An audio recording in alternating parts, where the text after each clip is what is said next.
ఓం శ్రీ గురుభ్యో నమ. గం గణాధిపతయే నమ. శ్రీ తులసి ఛానల్ ప్రేక్షకులకు స్వాగతం.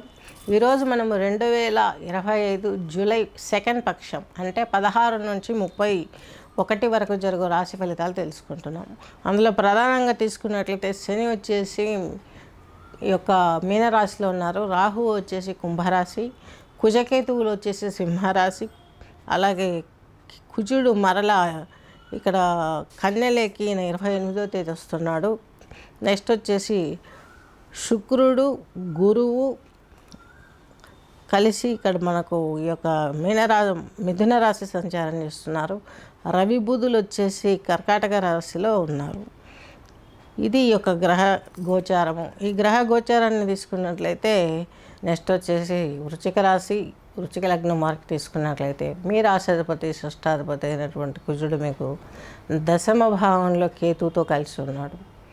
సో ఇక్కడ మీకు చాలా వరకు మేనమామల నుండి శత్రు రుణ రోగ ప్రాబ్లమ్స్ నుండి బయటపడడానికి దైవభక్తి బాగా సపోర్ట్ చేస్తుంది. కేతువు మీకు పంచమాధిపతి, మీనరాశి అధిపతి బృహస్పతితో కలిసి ఉంటాడు కాబట్టి, ఛాయాగ్రహం కాబట్టి వీరికి రాసులు ఉండవు కాబట్టి బృహస్పతి హౌస్లో ఉంటాడు. ఆధ్యాత్మికత పెరుగుతుంది, వైరాగ్యం పెరుగుతుంది. ఎంత చేసినా ఇంతేనా అన్న ఒక రకమైనటువంటి నిరసన భావం మనసులో పేరుకుపోతుంటుంది. జీవిత భాగస్వామికి మీకు అనేక రకమైనటువంటి ప్రాబ్లమ్స్ వచ్చే అవకాశాలు ఉన్నాయి. మానసికంగా దూరం అయ్యే అవకాశాలు స్పష్టంగా గోచరిస్తున్నాయి. ఈ యొక్క వృశ్చిక రాశి, వృశ్చిక లగ్నం వారికి శుక్రుడు మీకు అష్టమంలో పడ్డాడు. కొంతలో కొంత మీకు బెటర్. గురువు అష్టమంలో ఉండడం సంతానానికి సంబంధించినటువంటి ఇబ్బందులు కానీ, మీకైనా క్రానికల్ డిసీజెస్ కానీ కొంత ఇబ్బంది కలిగించే అవకాశాలు స్పష్టంగా ఉన్నాయి. సొసైటీలో మీకు స్త్రీల ద్వారా ఉపయోగం జరిగే అవకాశం స్పష్టంగా ఉంది. ఏది ఏమైనప్పటికీ అమ్మవారి ఆరాధనను మర్చిపోకండి.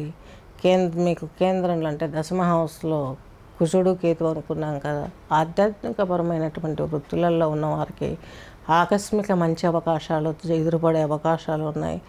మీకు 9th హౌస్లో బుధాదిత్య యోగం ఉంది కాబట్టి పెద్దగా ఏమీ యోగించదు. 9th హౌస్లో బుధుడు రవి పెద్దగా యోగించారు. జస్ట్ వచ్చేసి కుజుడు వచ్చేసి మీకు లాభంలో ఉన్నాడు. భూ సంబంధమైన క్రయ విక్రయాలు కలిసి వస్తాయి. తల్లిదండ్రుల మూలకంగా మీకు కొంత ఆస్తులు వచ్చే అవకాశాలు కూడా లేకపోలేదు. రాహు వచ్చేసి మీకు చతుర్థంలో ఉన్నాడు. కొంచెం మానసిక ప్రశాంతతను దెబ్బతీస్తాడు. రక్త దర్శనాలు జరుగుతాయి. కాకపోతే కేంద్రంలో ఉన్న రాహు కొంత మేలు చేయాలి కాబట్టి మధ్య మధ్యలో ఉన్నతికి కూడా ఆయన ఉపయోగపడే అవకాశాలు స్పష్టంగా గోచరిస్తున్నాయి. ఈ యొక్క మీకు 5th హౌస్ను, మీ యొక్క 5th హౌస్ అంటే మీ యొక్క ద్వితీయాన్ని, 2వ స్థానాన్ని, కుటుంబ స్థానాన్ని గురువు సప్తమ వీక్షణ ద్వారా చూస్తున్నాడు కాబట్టి తన స్థానాన్ని తనే చూసుకుంటున్నాడు కాబట్టి ఆయన బలంతో కొంత ఫ్యామిలీ డిస్టర్బెన్స్ తగ్గే అవకాశాలు స్పష్టంగా ఉన్నాయి. ఉద్యోగంలో ఉన్నటువంటి ఇది కూడా మీకు ప్రాబ్లం కూడా కొంత తగ్గుముఖం పడుతుంది. ప్రాబ్లమ్స్ మంచి జరిగే అవకాశాలు స్పష్టంగా ఉన్నాయి. జీవిత భాగస్వామి కూడా అంతో ఎంతో కోఆపరేట్ చేస్తారు. మధ్యలో రియలైజ్ అయ్యే అవకాశాలు కూడా లేకపోలేదు. వివాహ కార్యక్రమాలలో, విందు వినోదాలలో, మంచి మంచి అలంకరణ వస్తువులు పర్చేజ్ చేయడంలో లేదా ప్లేస్ మారే అవకాశాలు కూడా మీకు తులారాశి, వృశ్చిక రాశి, వృశ్చిక లగ్నం వారికి కనిపిస్తుంది. ఇవన్నీ చూస్తూ మీ జీవితాన్ని మీరు వదిలివేయకుండా సుబ్రహ్మణ్య ఆరాధన చేసుకోండి. దేవి ఖడ్గమాల చదవండి, లలితా సహస్రనామం చదవండి. నేను ఈ యొక్క శ్రీచక్రాన్ని డిజైన్ చేశాను. నెక్స్ట్ చూపిస్తాను మీకు ఆ వీడియో. ఆ చక్రాన్ని కనుక మీరు ఇప్పుడు ఇంట్లో పెట్టుకున్నట్లయితే ఆ యొక్క వైబ్రేషన్స్ వేరుగా ఉంటాయి. ఆ పూజలు పునస్కారాలు అవన్నీ చేసుకున్నట్లయితే మీకు ఇంకా మంచి జరిగే అవకాశాలు చాలా స్పష్టంగా గోచరిస్తున్నాయి. గమనించగలరు.